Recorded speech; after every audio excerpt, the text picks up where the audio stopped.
大家好，我是生田斗信，今天迎来了久违的卡组教学。18.0呢，也是终于更新了泪沙罗莽的正版翻乐大炮，2年了。有人知道主播这2年是怎么过的吗？你知我嗰5年點過咩？小霞的暴鲤龙的效果呢，是将自己牌库上方的7张牌翻出来，然后其中有小霞的宝可梦的造成70点伤害。换句话讲，满打满算490，然后放到棋牌堆，非常的暴力，非常的爽。那么这一次的更新呢，也给到了小霞的宝可梦全家合计一共是24张，它们分别是鲤鱼王、暴鲤龙、海猩猩、宝石海星、可达鸭和拉普拉斯。那么这个时候肯定有观众朋友们要问了，主播，为什么你其他的都有大师球和 AR， 鲤鱼王的怎么没有大师球呀？因为鲤鱼王的高喊噔噔，不就是在我手上吗？我们当年的 TT 宝可梦鲤鱼王、吼金王怎么样？这一次呢，把卡送到了 PGS 去评级啊，还顺手送了一张水系宝可梦波加曼，分别选择了他们的金边和黑边。哇，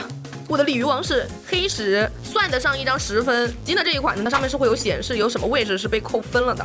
后面呢也可以扫码，波加曼就很厉害了，波加曼得了一个银石，哇，这个银石感觉质感非常的好啊！哇，顺手送的沙仙金石了，太好了，金石了，有懂的吗？那我今天有没有机会开到10星啊？哇，我的超梦幻 TT 也是拿到了一个银石的好成绩啊！哇塞，我还以为全是10分呢，看来评级机构还是很严谨的。这张卡得了一个9.5分，这里扣大分了。那么鲤鱼王呢，是一张30升版 HP 的宝可梦，好低啊，这感觉一下就会被打死了。但是它的特性非常的强啊，只要它在备战区就不会受到对手的招式、伤害和效果所影响。那么现在版本当中呢，比较经典的就是这2张宝可梦啦，玛丽的长毛巨魔和多隆巴鲁托。那么多隆大家都知道啊，给后排的宝可梦60个 DC 啊随便放。那么切记它是不可以30拿走我们鲤鱼王的奖赏卡的，它砸不掉，因为我不吃不瘦。多隆。我又跳出来了，我又站回去了。哎，怎么样？那么玛丽的长毛巨魔呢，会给备战的宝可梦也造成30点伤害啊，也不吃。马长滚！主播，你说这个底座这么强，那岂不是他在备战就永远无敌了啊？不是的，他还有2大亲爹，分别是我们的猴哥就不用多说了，看了前几天视频的应该都知道啊，转30 DC 如同奶油一般化开。那么雪妖女就更是离谱了呀，他只要做出3只雪妖女，在他的回合一结束，我这个鲤鱼王这人就消失了，更是离谱。设计师能不能给这2张卡删了呀？所以有一张卡来 counter 他们的，给双方场上所有基础宝可梦加30 HP 的振奋竞技场，专门针对我们简中这个邪门环境而诞生。可以放弃夜间学院来打伤害，但是主播你们是了解的，只有进攻没有防守。那么海猩猩呢，它是抛正面对手就麻痹呢是宝可梦的特殊状态里面控制性最强的，它是不能撤退不能发招，如果它没有用换位解开的话呢，它就只能回合结束了。像这个版本的话是没有了离动绳和交替推车的，也就是说换位只有宝可梦交替，神卡，永远的神卡。那么它的进化呢，宝石海星如果是这一回合进化的话，则会额外加80伤害，也就是140，它算是我们这个卡组里面的经典小人牌打手了。而且除了暴鲤龙以外，我们全家都是1撤，闪电1撤退啊，就这么简单。其实也不太简单，毕竟这个版本里面还出了一张新卡叫沙林仙人掌，他打我之后我不能把能撤退，也是畜生，设计师删了。OK， 不得不提的话就是我们的可达鸭。可达鸭呢又称小夜间学员，但是它会喷牌库底1张牌啊，所以大家用可达鸭的时候一定要小心自己的牌库的厚度了。如果你的场上有4只可达鸭和一个夜间学院的话，那么你就可以和对手350 HP 以下的宝可梦说拜拜啦。拉普拉斯呢，它的技能是找小条的宝可梦，但是这个效果，怎么讲呢？有一点点不够强，但是又能让你卡住的时候有救，所以它算是一个调整键位。主播比较暴力，就下了4张，当然大家也可以调整一下它的数量，譬如说给它改成2张，也是可以接受的。那么圣辉这张卡呢，是这套卡组的灵魂组件，将自己弃牌区中最多5张宝可梦给对手看过之后放回牌库洗，哗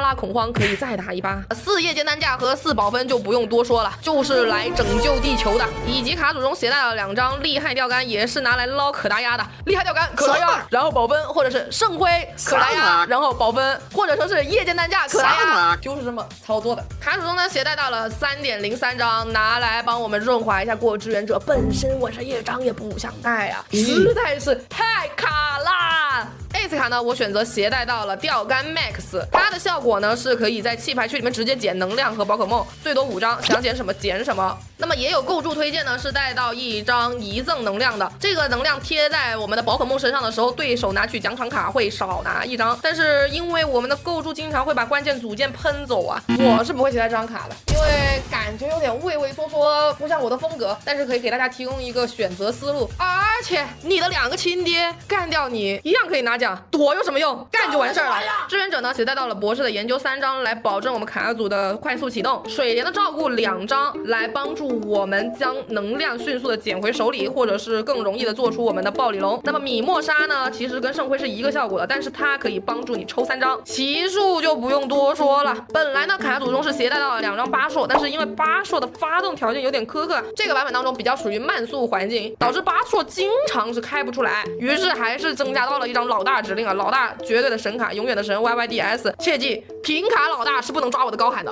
场地呢带到了2张夜间学院，能量呢一共是带到了7颗，如果有条件的话，大家可以发挥想象，把能量带到8颗。如果实在担心自己抽不上来能量的话，我会推荐带到1张大地容器啊。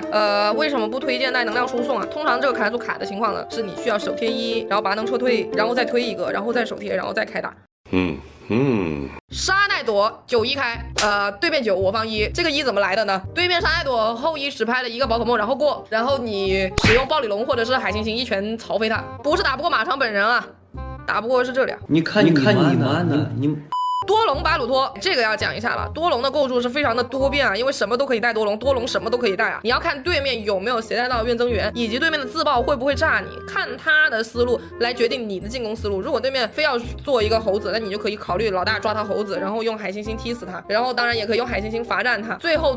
或者说是你用老大抓他的暴鲤龙来杀。如果你能把他秒了，他本身他就没有 DC， 那他也更不能猴子转你了。所以在面对多龙的构筑当中呢，推荐一张卡牌叫朋友手册，它可以在你们那边独有的环境当中发挥奇效，将你的水莲或者老大重新洗回牌库当中，让你有更多的发挥机会。恶喷就不用讲了，有本事你就自爆给我所有的暴鲤龙炸死，如果你炸不死我，那你的喷火龙就得去死。苍岩刃鬼本身它是来逮捕赛富豪的，但是苍岩刃鬼弱水，打到他你就笑吧，一笑一个不吱声。如果你输给了苍岩刃鬼，那应该是卡组没声喊的问题。伊布 box 好打也不一定好打，就是如果对面非要做一个仙子伊布将你的暴鲤龙洗回去，然后你拿不到你的暴鲤龙，然后牌库又被磨完了，就结束了，差不多这么个情况。赛富豪这版本的真神啊，主播已经抛弃你了，不好意思，老赛。